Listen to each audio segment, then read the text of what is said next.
You might have heard that something different is happening at the Wellesley Free Library this summer. We're remodeling the inside of the main library. That means you won't be able to enter the main library this summer.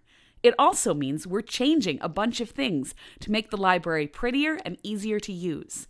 We've been planning this for 5 years, and it's really exciting that it's finally happening. But we aren't closing. Just the main library will be closed.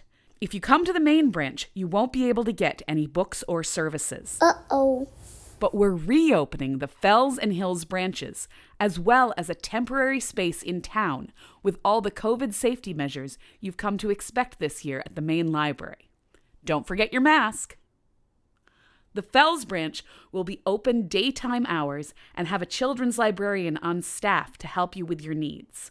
The inside of the library is for browsing and holds pickup only, and the capacity is limited to 8. But the garden is open for playing and reading. The Hills branch will be open some evenings and will be staffed with a librarian for browsing and holds pickup.